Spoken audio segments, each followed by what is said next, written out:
Γόνες και το παλικάρι, από τα αγαπημένα παραμύθια του αδερφού μου. Παλιά χρόνια ζούσε ένα παλικάρι που τίποτα δεν τον τρόμαζε. Γι' αυτό όλοι τον φώναζαν Άφοβο.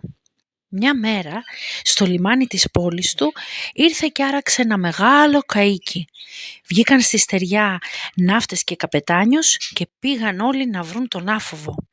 Μόλις τον βρήκαν, του είπαν: «Άφοβε, η φήμη σου πέρασε τη θάλασσα και έφτασε μέχρι την αντικρινή στεριά που κατοικούμε εμείς. Γι' αυτό ήρθαμε ως εδώ, να βρούμε ένα σύντροφο σαν και σένα, που τίποτα να μη φοβάται. Θα πάμε μακρινό ταξίδι, στη στοιχειωμένη θάλασσα και σε θέλουμε μαζί μας». Πολλά καράβια μπήκαν σε αυτή τη θάλασσα, μα κανένα μέχρι τώρα δεν γύρισε. Εκεί χάθηκαν όλα.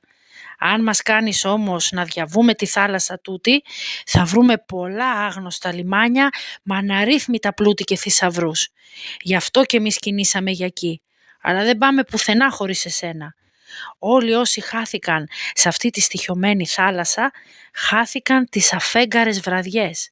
Τις βραδιές αυτές τις αφέγγαρες θα βάλουμε εσένα στο τιμόνι, που δεν τρομάζεις με τίποτα και θα περάσουμε. Δέχεσαι να έρθεις μαζί μας? «Δέχομαι», αποκρίθηκε ο Άφοβος. Μπήκαν τότε όλοι μαζί στο καΐκι τους και έβαλαν πλώρη για τη στοιχειωμένη θάλασσα. Ώρες και μέρες, εβδομάδες και μήνες ταξίδευαν, πότε σε ήρεμα και πότε σε αγριεμένα πελάγι, ώσπου μια αναφέγγαρη βραδιά μπήκαν στη στοιχειωμένη θάλασσα. Τότε έβαλαν στο τιμόνι τον Άφοβο και όλοι οι άλλοι ναύτες και καπετάνιος κρύφτηκαν στα μπάρι. Η θάλασσα ήταν γαληνεμένη. Ο Άφοβος κοίταζε ατάραχος μπροστά του, κρατώντας γερά στο χέρι το τιμόνι. Ξαφνικά άκουσε φωνές να βγαίνουν από τη θάλασσα.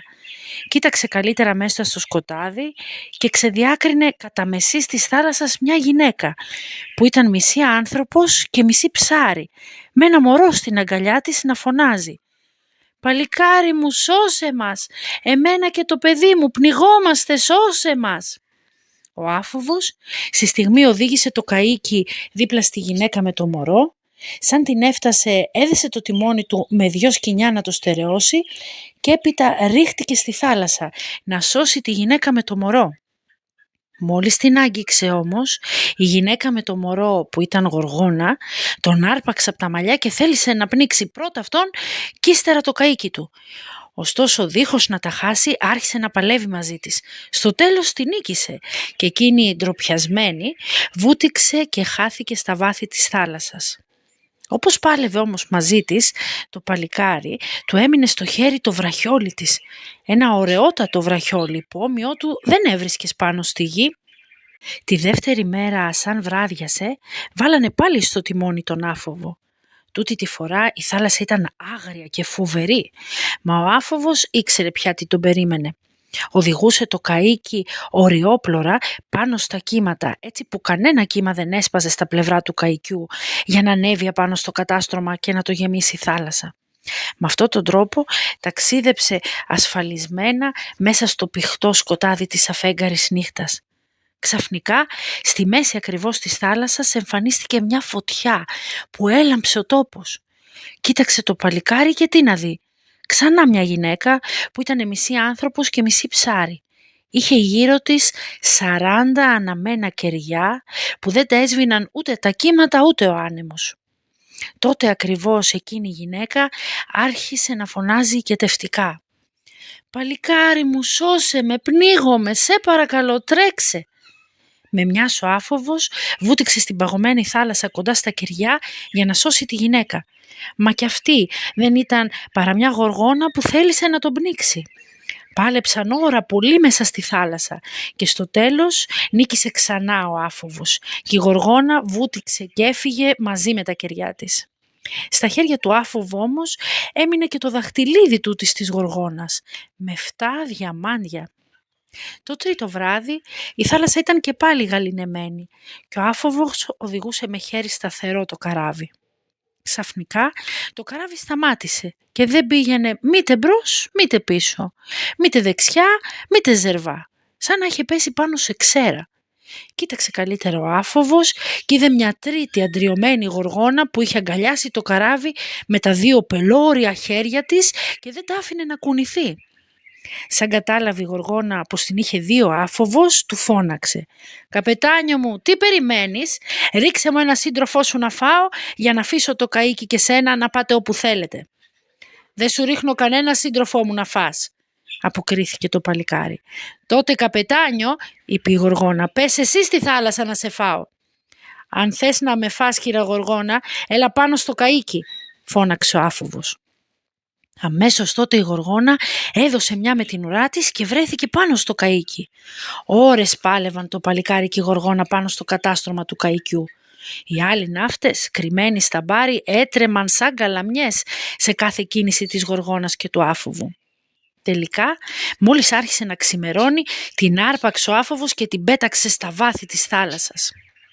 Όταν φώτισε για τα καλά η μέρα, άφησαν πίσω τους τη στοιχειωμένη θάλασσα και αντίκρισαν μπροστά τους τη στεριά με τα μύθιτα πλούτη τους.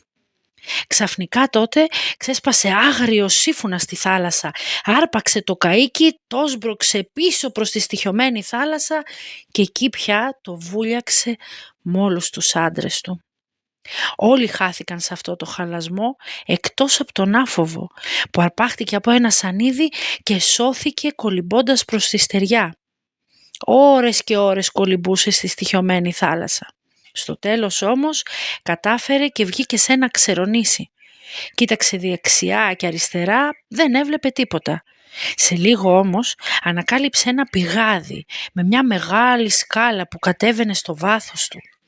Κατέβηκε λοιπόν ο άφοβος στη σκάλα και τελικά συνάντησε ένα υπόγειο ποτάμι που ενωνόταν με το πηγάδι.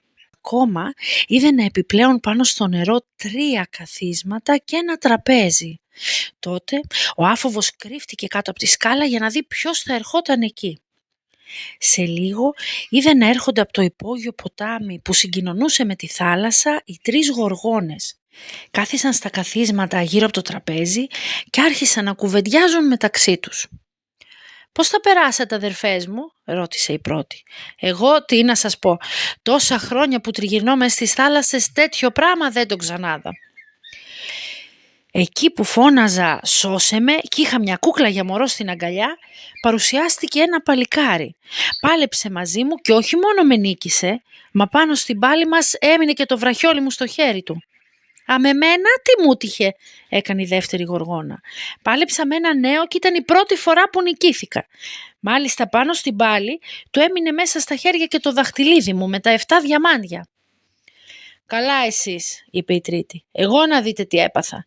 Βρέθηκε ένας άνθρωπος ίδιος βουνό που με νίκησε πάνω στο κατάστρωμα του καϊκιού του». Και τότε, να, πετάχτηκε από την κρυψώνα του άφοβος. «Εγώ είμαι αυτός που σας νίκησε και τις 3», φώναξε.